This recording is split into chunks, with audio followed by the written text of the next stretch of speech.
संत रामपाल जी महाराज एक ऐसे महान संत जिन्होंने अपनी सतभक्ति, तत्व ज्ञान, करुणा और सेवा के बल पर समाज में नई मिसाल कायम की है। संत रामपाल जी महाराज की अगुवाई में उनके सभी सतलोक आश्रमों से समाज कल्याण के अद्भुत कार्यों ने समाज को सुनहरे भविष्य की एक नई उम्मीद दिखाई है। संत रामपाल जी महाराज से नाम दीक्षा लेने के बाद लाखों लोगों की लाइलाज बीमारियां जैसे कैंसर, एड्स आदि ठीक हुई। संत जी के ज्ञान से प्रेरित होकर उनके अनुयायियों ने लाखों यूनिट रक्तदान किया। संत जी ने लाखों बहन बेटियों का दहेज मुक्त विवाह करवाया।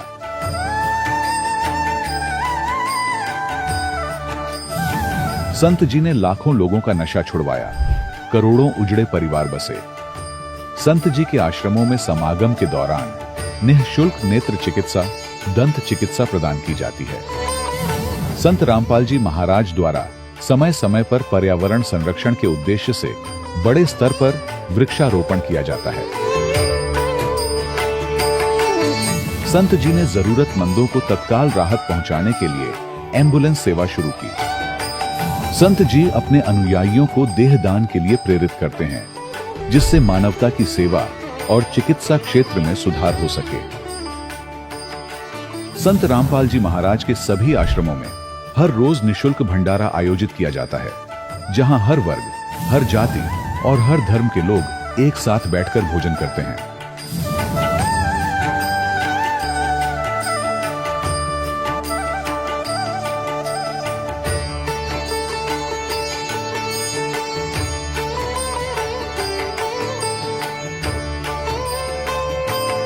संत रामपाल जी महाराज के आश्रम में हजारों बुजुर्गों को सम्मान और प्यार के साथ जीवन जीने का अवसर मिलता है।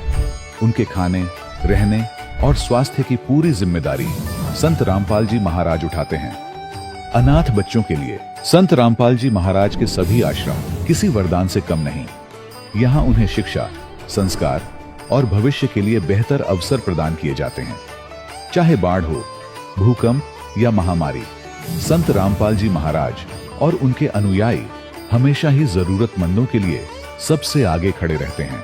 कोविड महामारी के दौरान संत रामपाल जी महाराज के आश्रमों से करोड़ों लोगों के लिए भोजन, दवाइयां और जीवन रक्षक सामग्रियां उपलब्ध कराई गई। चाहे गरीब की मदद हो या किसी शोषित और पीड़ित वर्ग के हक और सम्मान की लड़ाई, संत रामपाल जी महाराज ने हमेशा ही उनकी दबी आवाज को सरकारों तक पहुंचाया है और उन्हें उचित न्याय दिलवाने में अहम भूमिका अदा की है। समाज में आध्यात्मिक और सामाजिक मूल्यों के प्रति जागरूकता लाने में संत रामपाल जी महाराज हर कदम पर मानवता के सच्चे सेवक साबित हुए हैं।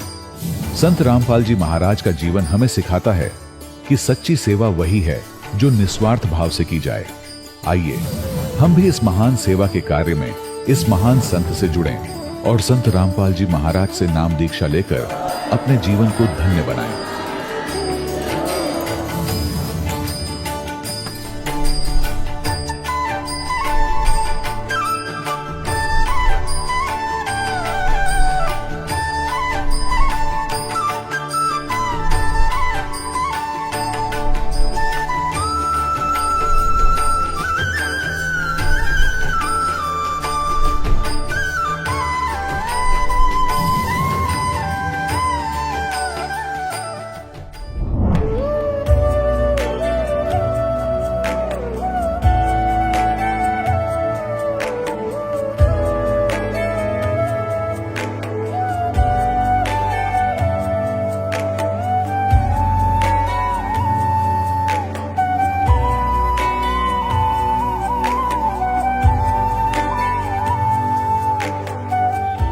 पवित्र श्रीमद् भागवत गीता, पवित्र चारों वेद, पवित्र कुरान शरीफ, पवित्र बाइबल, पवित्र गुरु ग्रंथ साहिब, पवित्र कबीर साहिब की वाणी में छुपे हुए गूढ़ रहस्य अर्थात तत्व को जानने के लिए कृपया अवश्य सुनिए जगत गुरु तत्वदर्शी संत रामपाल जी महाराज के मंगल प्रवचन। सत साहिब दर्शकों, सोचिए क्या हो जब कोई व्यक्ति अपने धर्म में प्रचलित हर प्रकार के पूजन पाठ, व्रत, हवन, जप तप और दान पुण्य के कार्य कर ले, लेकिन फिर भी उसके जीवन में बीमारियां कम होने की बजाय और बढ़ती ही चली जाएं।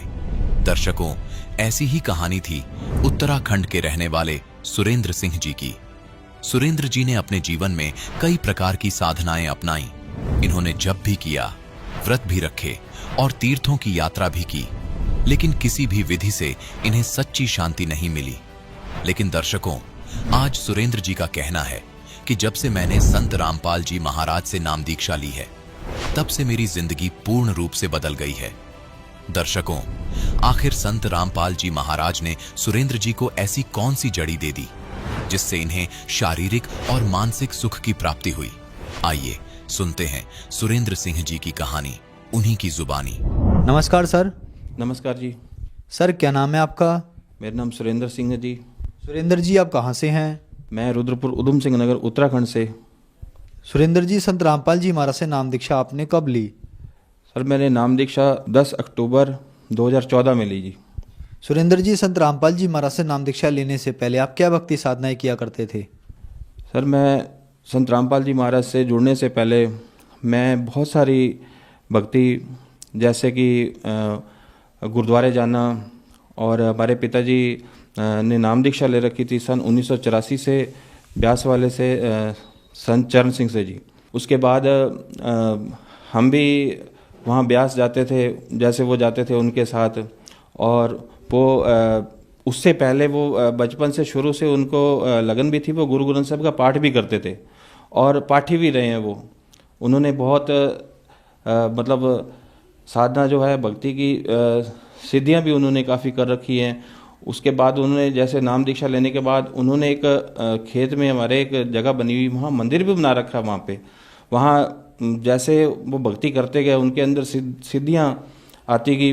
वो सिद्धियों से मतलब वो फिर उन्होंने काम लेना शुरू किया। लोग आते थे उनके पास, जिसको भी वो आशीर्वाद देते थे, जिसको जिस चीज़ की भी ज़रूरत होती थी, किसी को जैसे भी कोई भी परेशानी होती थी, भूत प्रेत सहाय की, किसी भी तरीके की, वो मतलब सब कुछ। किसी को औलाद जिसके पास नहीं होती थी, उसको औलाद भी वो दिलवाते थे। जैसे ही मतलब वो इतनी साधना, इतनी वो सिद्धियों वाली भक्ति करनी उन्होंने शुरू कर दी थी। जैसे ही उन्होंने ब्यास वाले का नाम जब से लेके आए ना, तो एकदम से उनके अंदर कुछ समय बाद इतनी सिद्धियाँ आ गई थी कि मतलब खुद तो बहुत कुछ करते थे, आगे मतलब घर पे दिन पर दिन परेशानी होती जा रही थी। हमारी मम्मी आए दिन बीमार रहती थी, हम लोग परेशान रहते थे, दुखी रहते थे बहुत ही ज़्यादा। लेकिन फिर भी वो मतलब हर साल हमने किसी भी तरीके से वहाँ मंदिर पे, वहाँ पे भंडारे करवाने, वहाँ पे मतलब पाठ करवाना, वहाँ जागरण होता था। वहाँ पे हमारे दुनिया को, वहाँ मतलब जितने भी लोग आते थे वहाँ, उनको हमने मतलब बहुत कुछ करना, जलेबी वगैरह पता नहीं क्या क्या वहाँ होता था, बहुत कुछ करते थे। मतलब आए साल, हर साल कम से कम ज़्यादा नहीं तो 50 से 60 हज़ार रुपये का वहाँ हमारा खर्चा होता था। और घर से करते थे, घर से हम लुटते जा रहे थे। इतनी साधना पिताजी हमारे करते थे, तो हम भी उनका देखे देखी में हमने भी देखा भी ठीक है, जैसे ये कर रहे हैं आगे हम भी नाम दीक्षा लें और उसकी भक्ति करें। तो हम भी राधा स्वामी की भक्ति 2014 में ही 29 मई को मैं ब्यास गया। ब्यास पे मेरी पत्नी और मैं दोनों वहाँ जाके हमने 29 मई को ब्यास वाले से जाके नाम दीक्षा ली। मैं तकरीबन 3-4 महीने तक मैंने खूब भक्ति की। और जैसे ब्यास वाले से जब मैंने 29 मई 2014 में नाम लिया, उससे पहले मैं जो भक्ति करता था वो गुरु ग्रंथ साहब जी का पाठ करता था। सुबह शाम दोपहर जैसे भी करना, सुबह पहले गुरुद्वारे जाना, फिर आके पाठ करना, सुखमणि साहब का पाठ करना, जप जी साहब का पाठ करना, रहराज शिव जी का पाठ करना। शाम को मैं खूब गुरबाणी पढ़ता था, इतनी बाणी पढ़ता था कि मेरे को सभी यही कहते थे कि इतनी भक्ति करता है, इतना पाठ भजन बंदगी इतनी करता है, मतलब बहुत लोग खुश होते थे मेरे से उस समय भी। सर, फिर संत रामपाल जी महाराज के बारे में आपको कैसे पता लगा? सर, एक दिन मैं अपनी शॉप पे, किराने की शॉप है मेरी, वहाँ शॉप पे मैं बैठा हुआ था। तो वहाँ मैंने एंड्रॉयड मोबाइल फ़ोन में यूट्यूब चैनल लगा रखा था। तो मैं जैसे ही ब्यास वाले का नाम लेके आया, तो उसमें वो 5 नाम का जिक्र किया हुआ था। उस नाम में मैंने जैसे पढ़ा तो उसमें एक लास्ट अक्षर था सतनाम। तो यहाँ संत रामपाल जी ने उसमें सतनाम इज रॉन्ग कर रखा था। तो मैं वहीं पे अटक गया और मैंने कहा ये तो कुछ गलत है यहाँ पे, तो मैं रुक गया वहीं पे। उसके बाद फिर मैंने अपनी पत्नी से बात की, उसी वक्त उसी क्षण मैंने अपनी पत्नी से कहा, मैंने कहा ये जो संत हैं, ये संत रामपाल जी बरवाड़ा के, इन्होंने सतनाम इज रॉन्ग कर रखा है, तो मेरे को तो ठीक नहीं लगता, ये 5 नाम जो वाकई है ये गलत हैं। तो मैंने जैसे अपनी पत्नी से उसने ये मेरे को जवाब दिया कि आप मतलब जो आपको अच्छा लगता है वो आप कर सकते हो, अगर आप इस नाम को छोड़ना चाहते हो तो आप नाम छोड़ सकते हो, हम बरवाड़ा जाके वहाँ से नाम दीक्षा लेंगे। और मैंने उसी समय, वही क्षण मैंने वो नाम ब्यास वाले का उसी समय मैंने त्याग दिया। जो पाठ करता था, और उस पाठ के द्वारा जैसे ही मैं जिस दिन मोबाइल से यूट्यूब द्वारा मेरे को पता चला और वो 5 नाम के बारे में मेरे को जानकारी मिली, तो मैं उस दिन से जैसे ही मेरे को सतनाम इज रॉन्ग के बारे में पता चला, तो वो 5 नाम क्या हैं और उसके अंदर फिर मैंने वो नाम ब्यास वाले का त्याग दिया। और ये जो पाठ करता ये भी मैंने छोड़ दिए उसी समय। ये जो गुरबाणी के पाठ करता ये भी करता था, उधर से 5 नाम भी जाप करता था, दोनों करता था। और जब मैंने ये देखा भी, मेरे को जब ज्ञान हुआ, मेरे को जानकारी मिली, संत रामपाल जी ने मेरे को इतनी जानकारी शास्त्रों द्वारा इतनी उन्होंने दे दी कि गुरु ग्रंथ साहब में रोज हम पाठ करते थे। सुखमणि साहब की 24वीं अष्टपदी में स्पष्ट लिखा हुआ है कि पूरा गुरु आराध्य पूरा जाका नाओ, नानक पूरा पाया पूरे के गुण गाओ। तो मैंने जब देखा गुरु नानक देव जी यहाँ पे कह रहे हैं कि पूरे गुरु की आराधना करनी चाहिए और पूरे गुरु से पूरा गुरु का नाम आराधना चाहिए, तो मेरे को उस दिन मैंने वो दोनों वाणी का पाठ और दोनों मैंने नाम जो मैंने ले रखा था ब्यास वाले का, मैंने उसी दिन त्याग दिया। और 1 महीने बाद जाके पहले मैंने अपने पिताजी को भेजा जो सिद्धियां करते थे संत रामपाल जी महाराज जी के पास, तो पहले वो नाम दीक्षा लेके आए। उसके बाद फिर हम गए 2014 10 अक्टूबर में, फिर हमने नाम दीक्षा ली। उसके बाद हमने भक्ति शुरू की। सर, जैसे कि संत रामपाल जी महाराज से जो भी श्रद्धालु नाम दीक्षा लेते हैं उनको लाभ होते हैं, तो क्या संत रामपाल जी महाराज से नाम दीक्षा लेने के बाद आपको भी लाभ हुए? जी सर, लाभ हमें बहुत सारे हुए। पहला तो हमें आध्यात्मिक और भक्ति का मार्ग मिला, मोक्ष मार्ग मिला हमें। हम जो बहुत सारी भक्तियां कर रहे थे, गुरुद्वारे जाना, मंदिर जाना, हर जगह मत्थे टेकना, पीर फकीर जहाँ भी मतलब लगता था वहाँ हम नाग रगड़ते थे, इधर उधर धक्के खा रहे थे दुनिया के। वो हमें उस चीज़ का पता चला, उस परमात्म तत्व का पता चला जो जगत गुरु तत्वदर्शी संत रामपाल जी ने हमें बताया है जिस साधना को, और वो आज भक्ति कर रहे हैं। और हम लाभ तो हम छोटे मोटे तो सर बहुत सारे लाभ हैं। अब बड़े बड़े थोड़े मैं आपको बताता हूँ लाभ सर। भी एक दिन मतलब मैं मार्केट के लिए जा रहा था, तो रास्ते में एक बहुत बड़ा सांप मेरे को मिला। उसने मेरे को बाइक पर से, जैसे मैंने उसको देखा, मैंने बाइक समेत ही मैं गिर गया, काफ़ी दूर तक मैं घिसटता गया वहाँ पे। और वहीं पे मेरे पास फ़ोन आता है, मेरी पत्नी के नाक में से बहुत ज़बरदस्त ब्लड आने लग गया उसी वक्त। तो मेरे पास फ़ोन आता है, तो मैंने ये कहा मैं भी यहाँ गिरा पड़ा हूँ और इधर मेरे को रास्ते में सांप भी मिला है। और उस समय इतना मतलब था। फिर मैं वापस आया, घर पे गया, ब्लीडिंग काफ़ी चल रही थी पत्नी के मेरे नाक में से। तो मैंने कहा गुरुजी से, वहाँ संत रामपाल जी महाराज से प्रार्थना लगाते हैं और वही संत रामपाल जी महाराज ही दया करेंगे।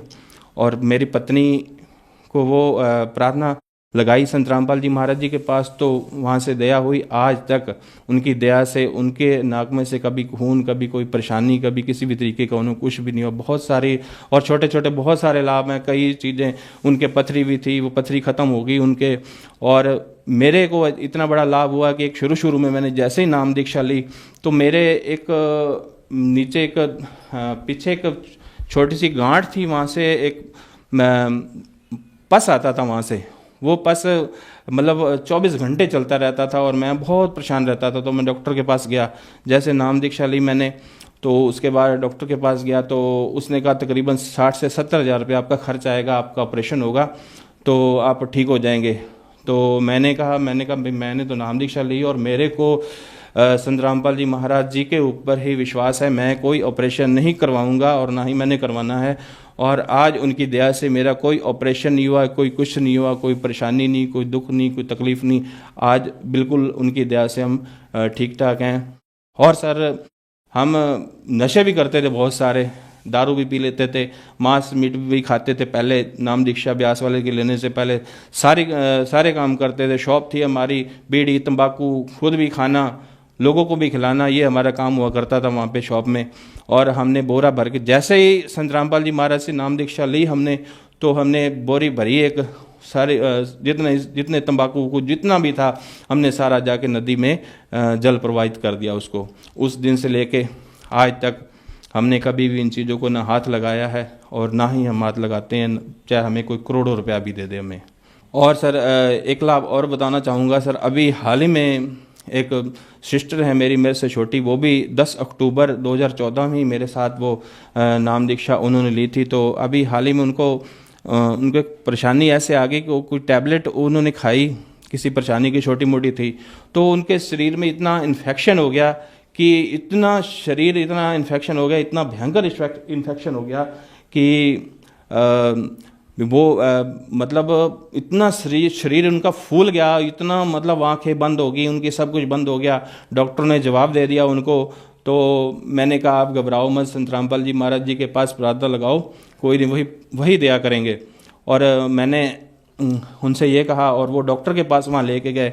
तो डॉक्टर साहब ने भी पहले तो हाथ उन्होंने भी खड़े कर दिए और उन्होंने ये कहा ठीक है मैं कोशिश करके देखता हूँ। उन्होंने एक मतलब पॉइजन जहर को काटने के लिए एक जहर का ही इंजेक्शन लगाया जाता है, वो नाभि में लगाते हैं। वो इंजेक्शन उन्होंने नाभि में लगाया और लगाने के बाद मेरी बहन जो सिस्टर मेरी, वो 2 घंटे बाद ठीक होना शुरू हो गई।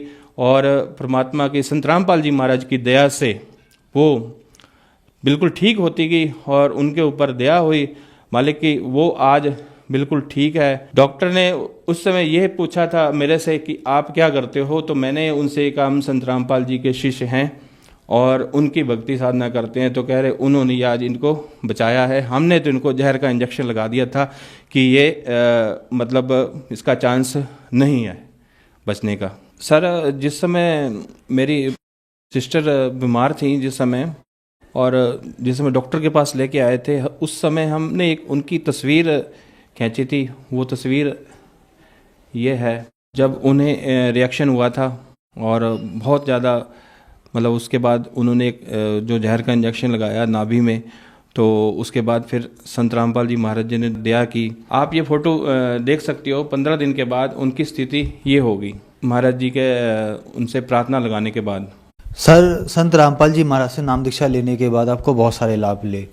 आपने संत रामपाल जी महाराज से नाम दीक्षा ली और आपका नशा भी छूट गया और वो नशे की चीज़ें भी नहीं बेचते हैं। तो सर लोगों में इतना फ़र्क कैसे आ रहा है, इतना बदलाव कैसे आ रहा है? जो भी संत रामपाल जी महाराज से नाम दीक्षा लेता है वो नशा करना तो दूर, नशे को छूना भी छोड़ देता है। ऐसा इतना बदलाव कैसे आ रहा है?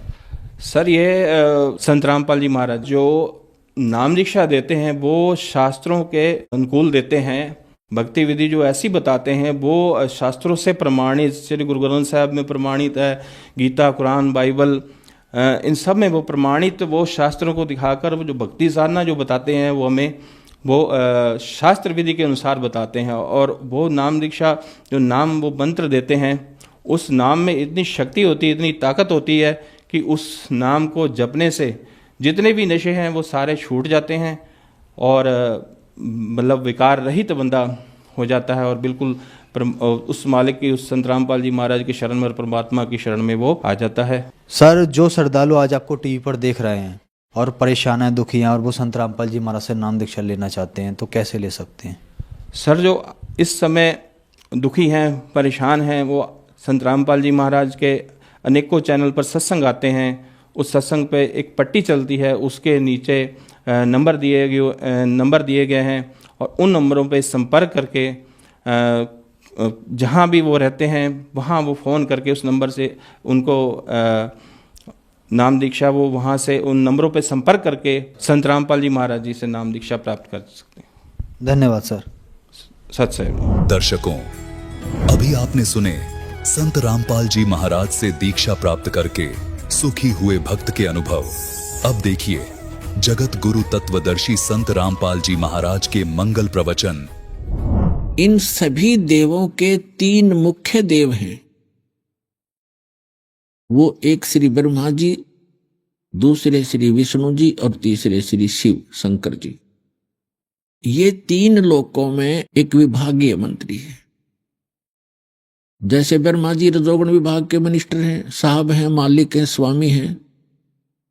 भगवान विष्णु जी जो हैं ये 3 लोकों के अंदर सतोगुण विभाग के मंत्री हैं और भगवान शंकर तमोगुण विभाग के साहब हैं, राम हैं, मालिक हैं, देव हैं, स्वामी हैं। एक ब्रह्मांड के अंदर 14 लोक हैं, 88,000 खेड़े अलग से बने हुए हैं, शपथपुरी हैं, ब्रह्मलोक, ऊपर एक गुप्त लोक है, ब्रह्मलोक के ऊपर एक और लोक है। तो ये लोक एक ब्रह्मांड के अंदर यह सूर्य, चंद्रमा, पृथ्वी, स्वर्ग, पाताल, तल, अतल, वितल और श्री ब्रह्मा, श्री विष्णु, श्री शिव जी के लोक, इंद्र का लोक, धर्मराज का, न्यायाधीश का लोक और ऊपर ब्रह्मलोक, दुर्गा जी का लोक, ये कुल मिलाकर गोलोक आदि ये 14 लोक होते हैं। सूर्य है, चंद्रमा है, तो एक ब्रह्मांड के अंदर ये इतनी ही सामग्री होती है। ऐसे ऐसे 21 ब्रह्मांड हैं। उसका स्वामी है ब्रह्म सरपुरुष। श्रीमद् भगवद गीता अध्याय नंबर 15 के श्लोक नंबर 16 और 17 में 3 पुरुष हैं, प्रभु हैं, स्वामी हैं। अब ब्रह्मा विष्णु महेश की तो स्थिति से अपरिचित हो गए हो, अन्य देवों की स्थिति से भी परिचित हो गए हो कि ये कितने साहब हैं, कितने स्वामी हैं, कितने मालिक हैं। और इनका पिता जो है ये 21 ब्रह्मांड का साहब है, ब्रह्मा विष्णु महेश का पिता, यानी 21 ब्रह्मांड में जितने प्राणी हैं ये इसी की संतान हैं। देवता इसी से उत्पन्न हुए, आगे इन देवों से देव हुए, उन आगे संतान हुई। ऐसे तो एक ब्रह्मांड मैं आपको व्यवस्था बता दी और 21 ब्रह्मांड हैं इस सरपुरुष के। श्रीमद् भगवद गीता अध्याय नंबर 15 के श्लोक नंबर 16 में 2 पुरुष हैं, सरपुरुष और अक्षर पुरुष, और तीसरा अन्य है जो इनसे अलग है, वो परम अक्षर पुरुष है। उसे परम अक्षर ब्रह्म भी कहते हैं। सरपुरुष कहो या सरब्रह्म कहो, और इसको सीधा ब्रह्म भी कहते हैं। ब्रह्म की परिभाषा आपको बताएं, ब्रह्म क्यों कहते हैं इसको। लेकिन ब्रह्म का अर्थ तो साब ही होता है, भगवान होता है, परमात्मा होता है। लेकिन अब जैसे किसी भी विभाग में आप देख लीजिए या कोई भी व्यवस्था देखें, जैसे बकरे पालता है कसाई, उनका साहब है, मालिक है। लेकिन वो किस टाइप का साहब है तो उनका मालिक स्वामी है, उसके अंतर्गत हैं, उनका जो चाहे सो वो कर सकता है। लेकिन वो साहब होते हुए भी उसका नेचर कैसा है, उसकी ड्यूटी कैसी है, उसका कर्तव्य क्या है, ये प्रत्येक साहब के कर्तव्य में अंतर है। इसी प्रकार समझो कि ये जो काल है ये उस कसाई जैसा साहब है और इसकी 21 ब्रह्मांड है जिसमें हम सबको रोक रखा है। इसका कर्तव्य कैसा है, फिर भी ये साहब है। और ब्रह्मा विष्णु महेश इस ब्रह्म के सरपुरुष के ये 3 मुख्य शक्तियां हैं इसकी, जो इसकी यहां व्यवस्था बनाए रखते हैं। जैसे कसाई ने बकरे पाल रखे हो, बकरे बकरियां, उनमें 3 नौकर छोड़ रखे हो। एक उनको बाहर से लाता है मोल और वहां छोड़ देता है, दूसरा उनको चरा कर लाता है, सारा दिन उनकी देखभाल करता है, और तीसरा शाम को जितने चाहिए कसाई को निकाल ले जाता है। ऐसी ड्यूटी दे रखी है ब्रह्मा विष्णु महेश को इस काल भगवान ने, क्योंकि इसको श्राप लगा हुआ, इसने गलती कर रखी है। 1 लाख मानव शरीरधारी प्राणियों के ये शरीर से निकले हुए गंध को नित आहार करता है। ऐसे ही ये जैसे ब्रह्मा जी से प्रेरित होकर किसी भी प्राणी इसके रजोगुण प्रभाव से संतानों उत्पत्ति करते हैं, श्री विष्णु जी सतिथि बनाए रखते हैं, और शंकर जी हमें मारकर इस काल कसाई के पास भेज देते हैं। ये व्यवस्था यहाँ की है। और फिर भी ये स्वामी है, साहब है, ब्रह्म है, मालिक कहलाता है। अब जैसे एसपी ऑफिस में जो भी स्टाफ काम करता है तो उनके लिए वो बार बार ये नहीं कहते कि एसपी साहब ने ऐसे बोला है। उसके जो हेड क्लर्क, अन्य जितने भी क्लर्क या कोई और जो कर्मचारी होते हैं एक दूसरे से कहते हैं कि साहब ने ऐसे बोला है। उनके लिए अंडरस्टूड है साहब मतलब एसपी साहब, वो बार बार एसपी साहब नहीं कहते। इसी प्रकार ये ब्रह्म जो है 21 ब्रह्मांड का मालिक है। और ये कैसा मालिक है, इसकी ड्यूटी कर्तव्य क्या है, नेचर क्या, स्वभाव कैसा है, इसके कर्म कैसे हैं, ये आपको बता दी। ये फिर भी साहब है। तो यहाँ के जितने भी ऋषि मुनि थे इन्होंने ब्रह्म कहना शुरू कर दिया कि ब्रह्म है, साहब है, ये प्रसिद्ध हो गया। ये ऋषि को पुरुषोत्तम मान लिया क्योंकि इसका विकल्प नहीं। इसको पुरुषोत्तम कैसे माना, जैसे श्रीमद् भगवत गीता अध्याय नंबर 15 के श्लोक 16, 17 और 18 में ये निर्णायक ज्ञान दिया है कि 3 पुरुष हैं। एक सरपुरुष है जो गीता ज्ञान देता है, ये 21 ब्रह्मांड का स्वामी है, इसको सरब्रह्म भी कहते हैं। और ये ब्रह्म प्रसिद्ध हो गया, इसलिए हो गया कि इसके अंतर्गत जितने भी ऋषि महर्षि देव हुए हैं ये इनका साहब है। इसलिए सीधा कहते हैं ब्रह्म एक पावर है, वो निराकार है, वो कभी दिखाई नहीं देता। इसने प्रतिज्ञा कर रखी है कि मैं कभी किसी के सामने नहीं आऊंगा, किसी भी साधना से मुझे मेरा दर्शन नहीं हो सकता, ऐसी इसने प्रतिज्ञा कर रखी है। और गीता अध्याय नंबर 7 के श्लोक नंबर 24 और 25 में स्वयं भी स्वीकार करता है, श्री कृष्ण जी में प्रवेश करके बोल रहा है कि अर्जुन मैं कृष्ण नहीं हूं। इस ये बुद्धिहीन व्यक्ति अबुध है, मुझ अव्यक्तम को व्यक्तिम आपनम मनन्ते अबुधा। मुझ अव्यक्त को, अव्यक्त माने मैं गुप्त रहता हूं, अपनी योग माया से छुपा रहता हूं, मैं कभी किसी के समक्ष जाता, ये मेरा अटल घटिया नियम है, अनुत्तम। और ये मुझे श्री कृष्ण मान रहे हैं व्यक्ति रूप माया, मैं कभी नहीं आता ऐसे, कभी के किसी के समक्ष नहीं होता। गीता अध्याय नंबर 11 के श्लोक नंबर 47 और 48 में कहता है कि अर्जुन जो आपने ये मेरा रूप देखा विराट, ये है मेरा ओरिजिनल रूप, ये असली रूप मेरा ये है काल का। और मेरे दर्शन इससे पहले ना आप किसी को हुए, आपसे पहले, और ना आगे हो सकते, ना किसी जप से, ना तप से, ना किसी वेदों में वर्णित विधि से, ना किसी क्रिया से। मेरे दर्शन नहीं कर सकता, इस रूप के दर्शन नहीं कर सकते। रूप के दर्शन करना मतलब भगवान प्राप्ति। तो वेदों में वर्णित विधि से परमात्मा प्राप्ति नहीं हुई। इन ऋषि महर्षियों ने झक मार लिए, समाधि लाला देख ली, और ओम का नाम इनका टॉप मोस्ट मंत्र है, फाइनल मंत्र है, इसका जाप करके देख लिया, ये वेदों में लिखा है। तो वेदों में वर्णित विधि से ये कहता मैं मिलूंगा ही नहीं किसी से।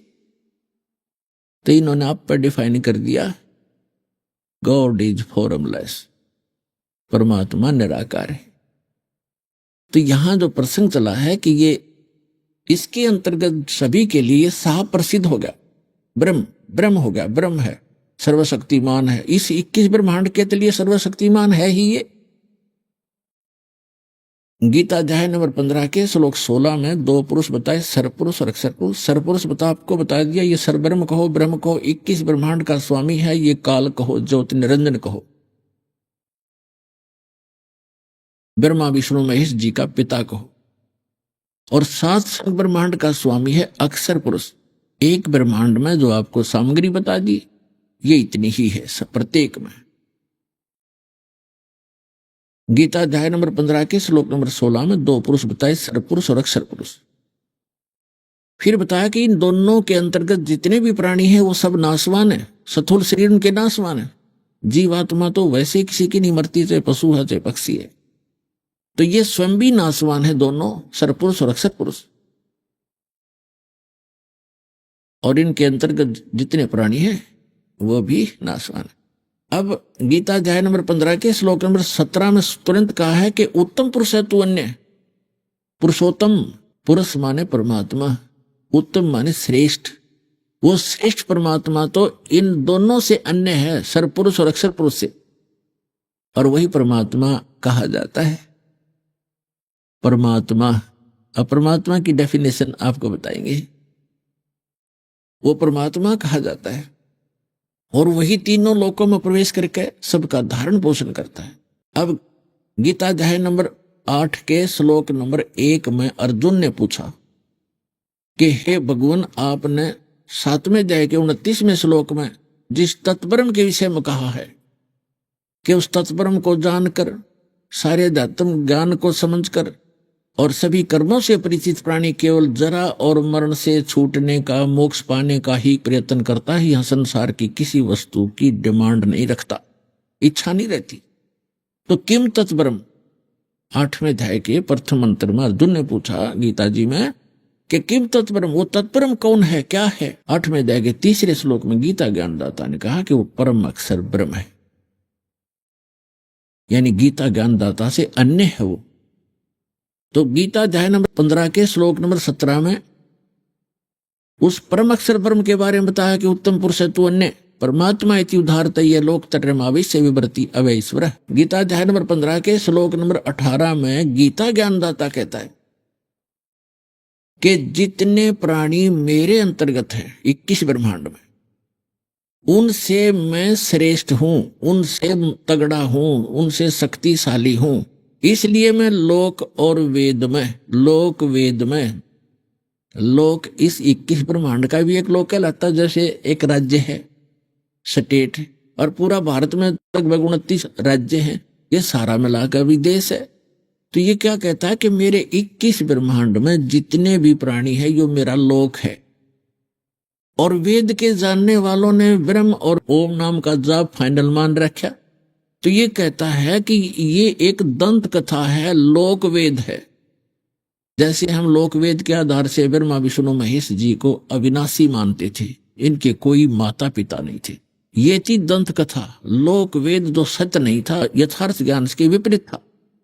तो यहां ये कहता है लोक वेद के आधार से, दंत कथाओं के आधार से मैं पुरुषोत्तम प्रसिद्ध हूं, क्योंकि मैं जितने प्राणी मेरे अंतर्गत है इनसे श्रेष्ठ हूं, इनसे तगड़ा हूं, मजबूत हूं, इसलिए मैं पुरुषोत्तम प्रसिद्ध हूं। लेकिन उसने 15वें अध्याय के 17वें श्लोक में स्पष्ट कर ही दिया है कि उत्तम पुरुष है तू अन्य, उन दोनों से, सरपुरुष और अक्षर पुरुष से कोई और है श्रेष्ठ परमात्मा। 8वें अध्याय के 30वें श्लोक में भी स्पष्ट कर दिया कि वो परम अक्षर ब्रह्म है। और 18वें अध्याय के 62वें श्लोक में गीता ज्ञानदाता स्वयं कह ही रहा कि अर्जुन तू सर्वभाव से उस परमेश्वर की शरण में जा, उसकी कृपा से तू परम शांति को और सनातन परम धाम को प्राप्त होगा। और गीता अध्याय नंबर 2 के श्लोक नंबर 12 में, गीता अध्याय नंबर 4 के श्लोक नंबर 5 और 9 में, गीता अध्याय नंबर 10 के श्लोक नंबर 2 में ये स्वयं स्वीकार करता है कि अर्जुन तेरे और मेरे बहुत जन्म हो चुके हैं। गीता ज्ञानदाता, तू नहीं जानता, मैं जानता हूं। और मेरी उत्पत्ति को ये देवता लोग भी नहीं जानते, क्योंकि ऋषि नहीं जानते, क्योंकि मेरे से उत्पन्न हुए। तो 21 ब्रह्मांड में जो भी इस प्रजा है ये सारी ब्रह्म से ही उत्पन्न हुई है। और दुर्गा और इसके संयोग से फिर आगे नर नारी करके अपने आप परिवार बनते चले गए। तो यहां जो प्रसंग चल रहा है कि ये कितना प्रभु है, कितना स्वामी है, ये परिभाषा बता रहे हैं आपको प्रभु की, स्वामी की। तो 21 ब्रह्मांड का स्वामी ये ब्रह्म है। यहां जन्म और मृत्यु सदा बनी रहेगी। इसको श्राप लगा हुआ है 1 लाख मानव शरीरधारी प्राणियों का आहार करने का, जिसके लिए इसने व्यवस्था कर रखी है। जन्म और मृत्यु सदा रहेगी इसके लोक में। यहां से निकल जाएंगे उस परम पिता परमात्मा के बताए मार्ग अनुसार साधना करके, मर्यादा में रहते हुए हम यहां से निकल जाएंगे, तो फिर ऐसे स्थान पर चले जाएंगे जहां जन्म मृत्यु नहीं होती। यहां तो आपने जाना पड़ेगा। आप चाहे अपने आप को कितना ही व्यवस्थित मान रहे हो और कितना सुख मान रहे हो बेटे और बेटियों का, कार और कोठियों का, ये आपकी नहीं है। आपका कब समझ में आएगी ये तो आपकी भक्ति और आपकी आस्था पर निर्भर करता है। ये स्थान आपका नहीं है। आज याद कर लो, और चाहे फिर जिस दिन वो टाइम आओगा आपका जाने का फिर याद कर लियो। उस समय कुछ नहीं बनेगा, जिस समय आप जाने के समय याद करोगे सचमुच ठीक कहा करते, आज तो कुछ भी नहीं अपना, लेकिन उस समय कुछ नहीं बन पाएगा, इसको पहले ही याद रखना पड़ेगा। और यह सच्चाई है। सत्य को स्वीकार करने में हानि नहीं होती, लाभ ही होता है। तो हमको और विकल्प पता लग गया कि पहले तो पता नहीं था, हम फिर मरे, सभी मर रहे हैं, मर गए भाई, ठीक है जो होगा देखी जाएगी, कोई विकल्प नहीं था। अब विकल्प है कि यहां से जाने के बाद इस साधना को करके आप कभी भी प्राण त्याग दो, सीधे वहां जाओगे अपने मालिक के पास।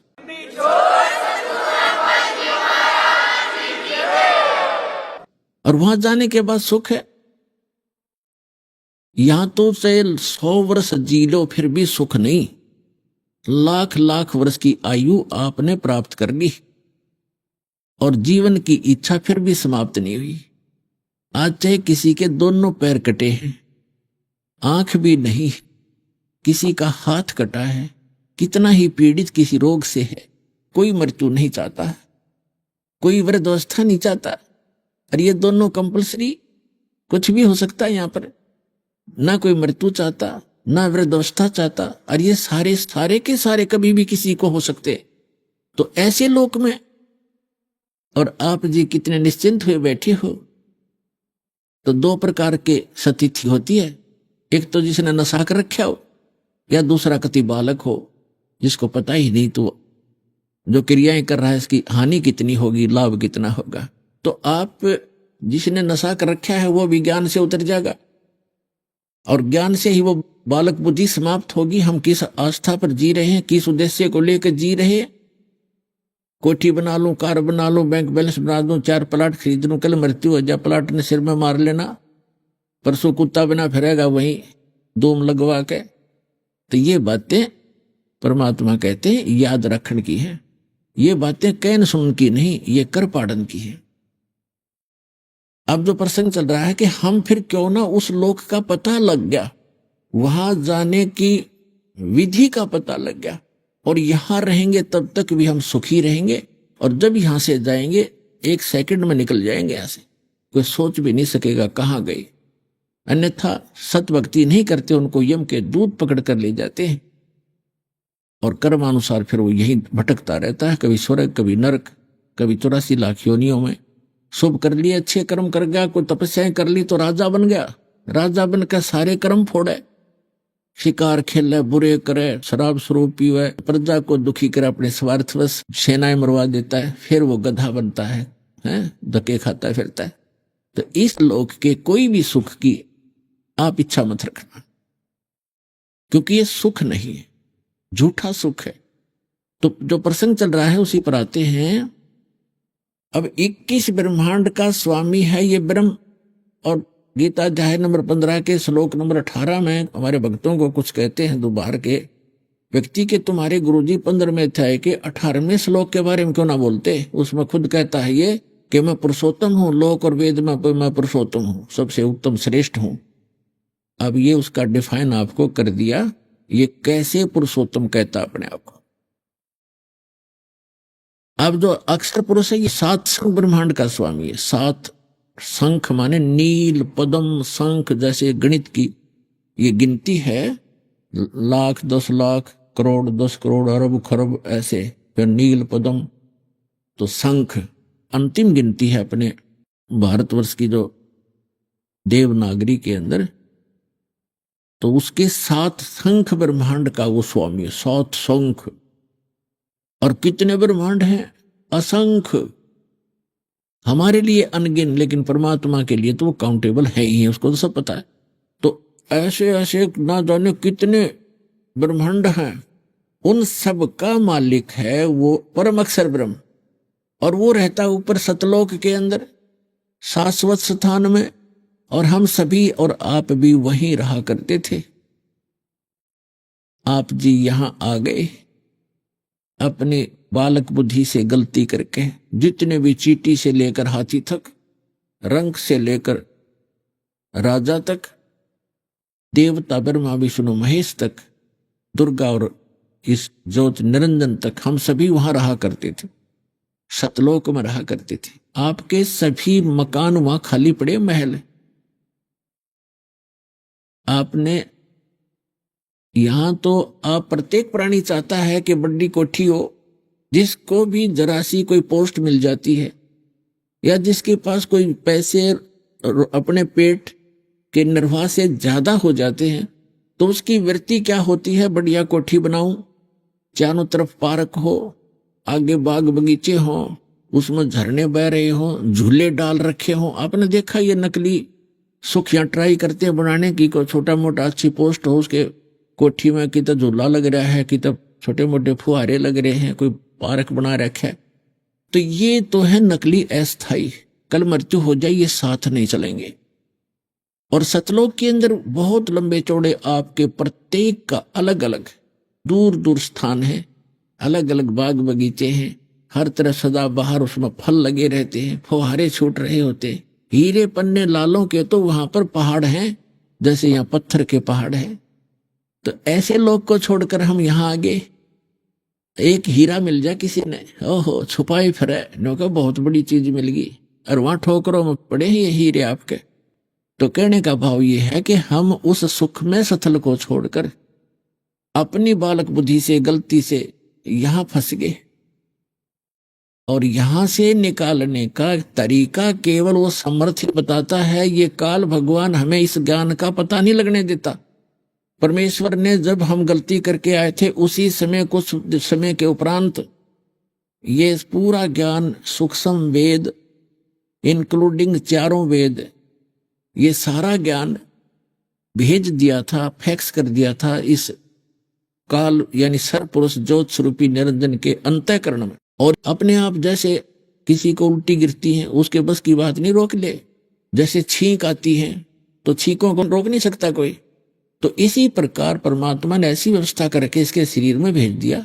कुछ समय के बाद इसने ऐसे ही छींक आई और एकदम ये चारों वेद बाहर आ गए, समुद्र के ऊपर गिर गए, एक सुंदर सुसज्जित ट्रे के ऊपर। एक ही वेद था ये, इसने उसको पढ़ा, फिर इसने देखा कि इसके अंदर तो उस परमात्मा की पूरी जानकारी है, उस सतलोक की जानकारी है, वहां की व्यवस्था की जानकारी है, और मेरे अंतर्गत जितने प्राणी हैं इनको वो पता लग गया तो सब भाग जाएंगे। और इसको श्राप लगा है इसकी गलती से 1,00,000 मानव शरीरधारी प्राणियों का नियत आहार करने का।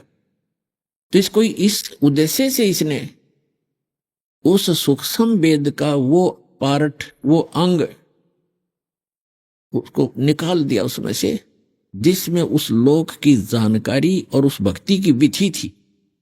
वो थी भले ही कोड वर्ड्स में, तो इसने वो बिल्कुल जानकारी समाप्त कर दी। और वो वेद रख जरूर लिए क्योंकि इसको भी चाहिए थे, इसके ऋषि मुनियों को इसमें जख मारने के लिए वो रख दिए, जिसमें कोई मोक्ष मार्ग नहीं है, ज्ञान अवश्य है इन चारों वेदों में। और मंत्र अपने अपने सत्र का छोड़ दिया, ओम मंत्र छोड़ दिया, बाकी खत्म कर दिया। तो जिस कारण से इस कंप्लीट स्पिरिचुअल नॉलेज को यानी सारे अध्यात्म ज्ञान को और कंप्लीट मेथड ऑफ वर्शिप को, वे ऑफ वर्शिप को, कंप्लीट भक्ति मोक्ष मार्ग को, मोक्ष विधि को और संपूर्ण कर्मों की जानकारी देने के लिए, इन सब को बताने के लिए वो परमेश्वर स्वयं आता उस अक्षति को पूर्ति करने के लिए।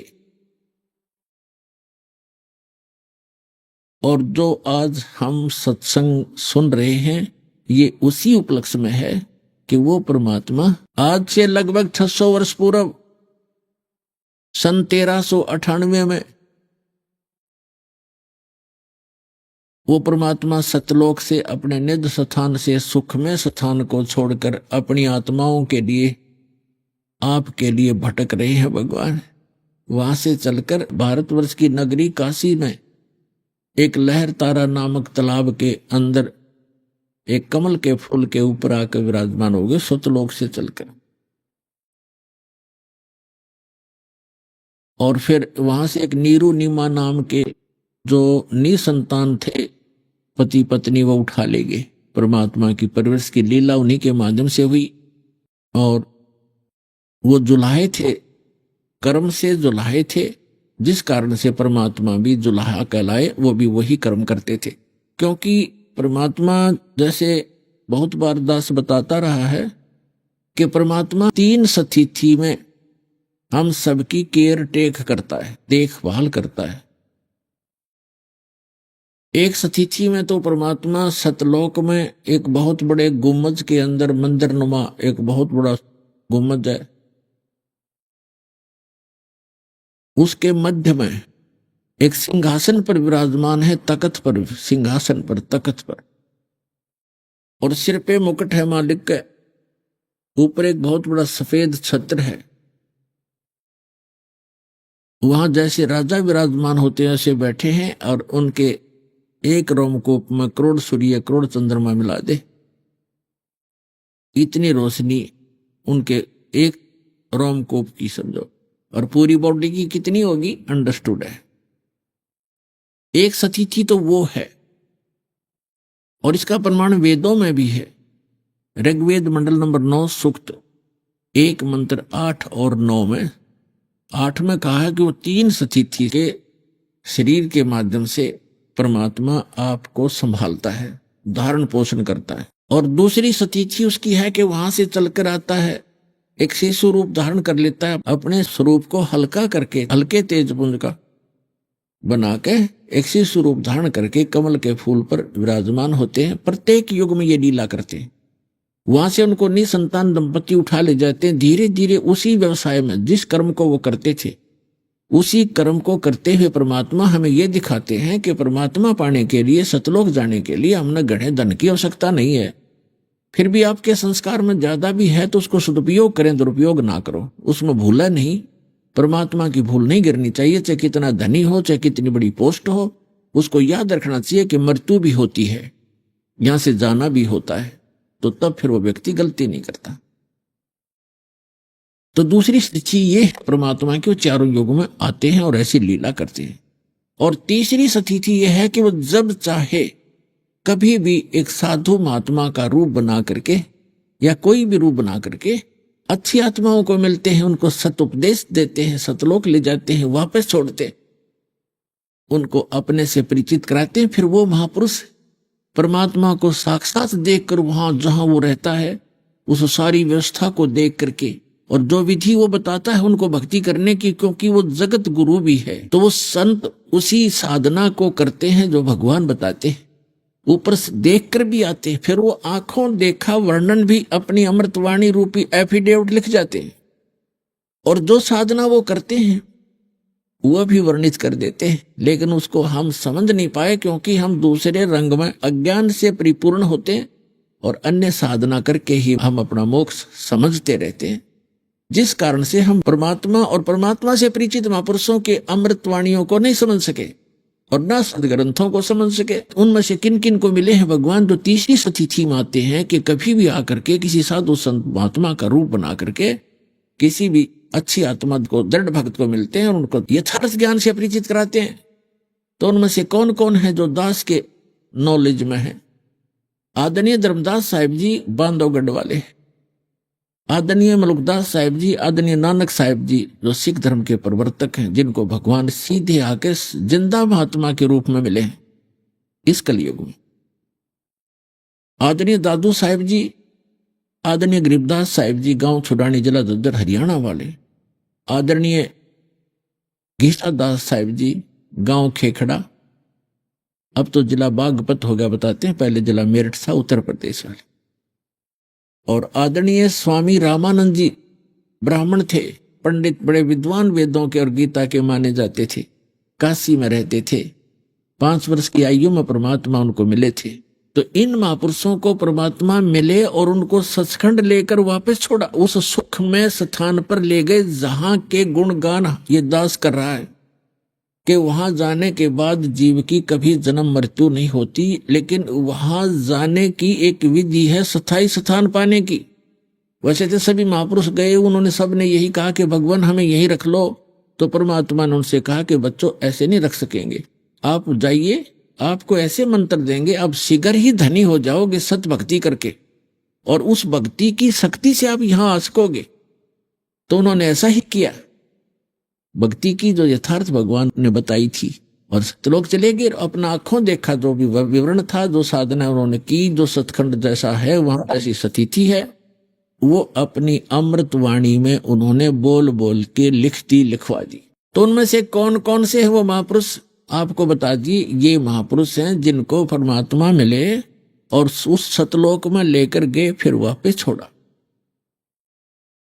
उनमें से स्वयं परमात्मा ने जो ज्ञान दिया था वो आदरणीय धर्मदास साहिब जी ने कबीर सागर, कबीर वाणी, कबीर बीजक रूप में उन परमात्मा के द्वारा बोली गई वाणियों को लिपिबद्ध किया, जो सूक्ष्म वेद है, जिसको तत्व ज्ञान कहते, और जिसके विषय में थोड़ा सा हिंट दिया है कि इसमें श्रीमद् भगवद गीता अध्याय नंबर 4 के श्लोक नंबर 25 से 30 तक बताया कि कोई तो देवताओं की पूजा करता है, कोई स्वाध्याय करके संतुष्ट है, कोई केवल योगी बना हुआ है, योग साधना करके, योगासन करके अपने आप को मुक्त मानता है। अभी आपने सुने संत रामपाल जी महाराज के मंगल प्रवचन। आइए अब सुनते हैं संत रामपाल जी महाराज से नाम दीक्षा लेकर सतभक्ति करके अद्भुत लाभ प्राप्त करने वाले अनुयायी के विचार। दर्शकों, क्या हो जब मनुष्य अपने जीवन में सभी प्रकार की भक्ति साधनाएं अपना ले, तीर्थ, व्रत, उपवास, हवन, पूजन, जप तप सब कुछ कर ले, फिर भी उसे मानसिक परेशानियां, घरेलू क्लेश और भूत प्रेत जैसी अनगिनत समस्याओं ने घेर रखा हो।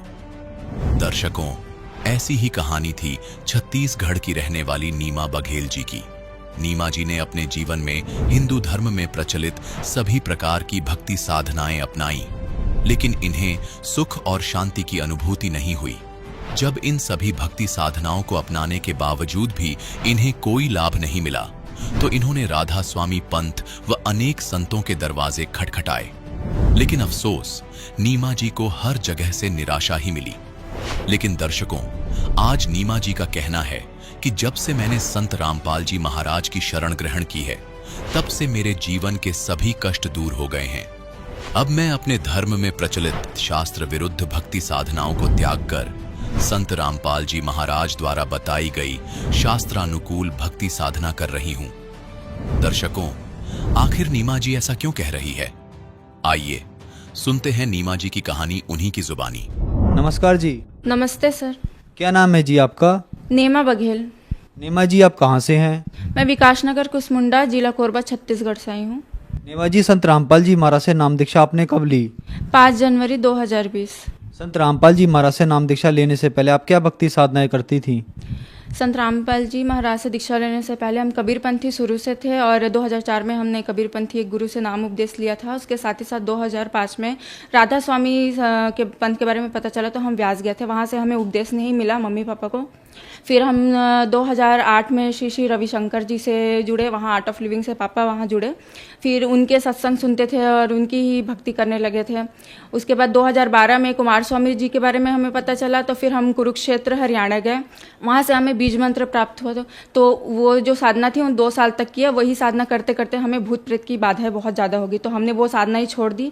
फिर छत्तीसगढ़ में ही जिला जांजगीर में एक सत्यनिज नाम करके संस्था थी, जो जादू टोना के लिए बहुत प्रसिद्ध है। उससे हम मतलब जुड़ गए। फिर भी हमारी ये परेशानी भूत प्रेत की बाधाएं हमें मतलब ठीक नहीं हुई। तो फिर क्या कारण बना कि आप संत रामपाल जी महाराज की शरण में आए? सर, हम बचपन से ही भक्ति भाव, मतलब मेरे पापा इसमें रहते थे और हम सारे मतलब गुरु के तलाश में थे, और हमें कोई दिक्कत परेशानी नहीं थी। ये सारी मतलब गुरु के तलाश करते करते ही हमें ये बाधाएं जो आई ना भूत प्रेत की, वो इसी की वजह से ही आई और परेशानी जो हुई। तो हमें मतलब जो ज्ञान सही बताए और जिनका ज्ञान हमें सही लगे, हमें मतलब मोक्ष मिले, ऐसा कोई हमें कहीं संतुष्टि नहीं मिला। इस वजह से हमने सारी साधनाएं मतलब छोड़ दी। और संत रामपाल जी महाराज के बारे में हमें पता चला 2019 में। मेरे पापा को इनके बारे में मतलब पता चला, उनके एक फ्रेंड ने इनको ज्ञान गंगा की पुस्तक दी, तो उन्होंने वो पुस्तक पढ़ी और संत रामपाल जी महाराज का सत्संग आता है वो उन्होंने देखी, और उन्होंने 2019 नवंबर में उन्होंने नाम दीक्षा ली संत रामपाल जी महाराज से। मैं वही पुस्तक मतलब मुझे भूत प्रेत की जो बाधा थी, इस वजह से मैं ज़्यादा परेशान रहती थी, तो उन्होंने वो पुस्तक ज्ञान गंगा वो पुस्तक मुझे दी। और 5 जनवरी 2020 में मतलब मैं और मेरे हस्बैंड उनसे भी नाम दीक्षा ली संत रामपाल जी महाराज से। संत रामपाल जी महाराज से नाम दीक्षा लेने के बाद क्या आपको कोई लाभ भी मिले?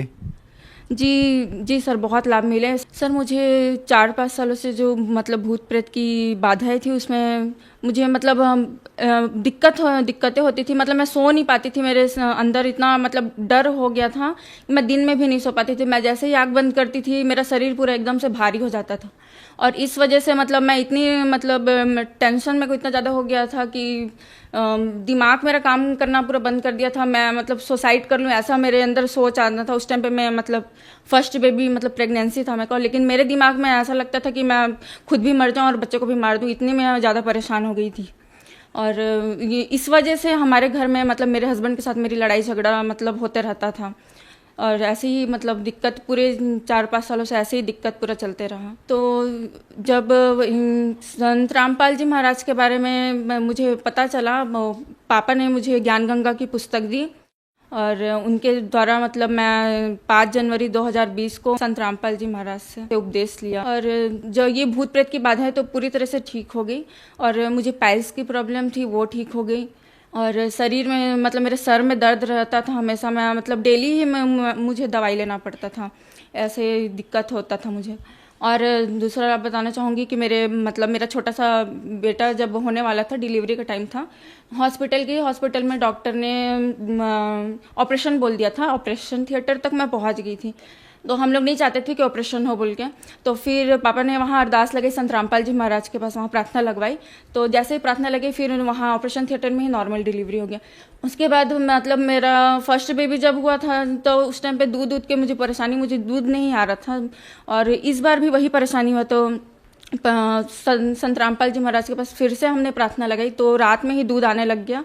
और 1 हफ्ते का मेरा बेटा था तो उसको पीलिया की प्रॉब्लम होगी, बहुत ज़्यादा बताया था उसको डॉक्टर ने, एडमिट करना पड़ेगा ऐसा बोला। तो हमने उसको एडमिट नहीं किया, और परमात्मा से ही ऐसे ही हमने विनती की कि संत रामपाल जी महाराज से हमने विनती की कि आप सबको ठीक करते हैं और मैं इतने छोटे से बच्चे को ऐसे छोड़ नहीं सकती हूँ, तो आप दया करिए ऐसे। तो हमने कहीं मेरे बेटे को हॉस्पिटल में मतलब एडमिट नहीं कराया, वो घर पे ही ऐसे नॉर्मल मेडिकल से हमने दवाई लिया और वो ठीक हो गया। और लाभ हुआ है ये कि मेरे हस्बैंड का नशा छूट गया। वो ड्रिंक करते थे और तंबाकू लेते थे, वो उनका छूट गया। वो बहुत साल से मतलब वो चाय ही नहीं पीते थे। उनके मुंह में ना मतलब पूरे बहुत सालों से छाले की मतलब प्रॉब्लम थी, वो चाय नहीं पी पाते थे। और जब उन्होंने संत रामपाल जी महाराज से नाम उपदेश लिया तो वो अब चाय भी पीते हैं, और वो जो छाले की प्रॉब्लम है उसकी वजह से वो मिर्च बिल्कुल नहीं खा पाते थे, वो अब मिर्च भी खाने लग गए हैं। इसके साथ साथ मैं अपने मम्मी पापा को जो लाभ है उसके बारे में बताना चाहती हूँ। मेरी मम्मी को थायराइड की प्रॉब्लम थी, उनको साटिका का प्रॉब्लम था, तो वो दोनों वो पूरा तरीके से ठीक हो गया। वो कोई दवाई नहीं लेती थायराइड की दवाई। और पापा को बीपी की प्रॉब्लम थी, वो बीपी की दवाई अब बिल्कुल नहीं रहे, वो भी ठीक हो गया। मेरे भाई को पाइल्स की प्रॉब्लम थी, वो भी ठीक हो गया है। और एक बड़ा लाभ बताना चाहती हूँ। मेरे जेठ जी वो एक दिन मतलब कार में जा रहे थे, 5-6 लोग थे उसमें बैठे हुए थे। सामने से एक बड़ी गाड़ी आई, उसने टक्कर मारी, गाड़ी 3 बार पलटी हुई, लेकिन वो उपदेश लिए हुए थे संत रामपाल जी महाराज से, मेरे जेठ जी ने उपदेश लिया था, तो वो उनके दिए हुए मंत्रों का जाप कर रहे थे। उसी टाइम पे वो गाड़ी पलटी हुई, बिल्कुल किसी को कोई खरोच नहीं आई, वो चमत्कार हुआ। और उसी गाड़ी में मेरे छोटे देवर जी बैठे थे। उस चमत्कार को देख के कि इतना भयंकर एक्सीडेंट होने के बाद भी हम किसी को भी खरोच नहीं है, ये देख के वो और मेरी जो देवरानी जी हैं उन्होंने भी नाम उपदेश लिया संत रामपाल जी महाराज से। संत रामपाल जी महाराज से नाम दीक्षा लेने के बाद आपको बहुत सारे लाभ प्राप्त हुए। तो जो दर्शक आज आपको टीवी पर देख रहे हैं और वो संत रामपाल जी महाराज से नाम दीक्षा लेना चाहते हैं तो कैसे ले सकते हैं? संत रामपाल जी महाराज से नाम उपदेश लेने के लिए चैनल पर सत्संग आता है और नीचे पीली पट्टी चलती है, उसमें कांटेक्ट नंबर दिया होता है, आप उस नंबर पे कांटेक्ट कर सकते हैं। और निःशुल्क पुस्तकें, ज्ञान गंगा पुस्तक ये आप ले सकते हैं, वो आप पढ़ के और उनके सत्संग सुन के आप संत रामपाल जी महाराज से जुड़ सकते हैं। धन्यवाद जी। सत्संग।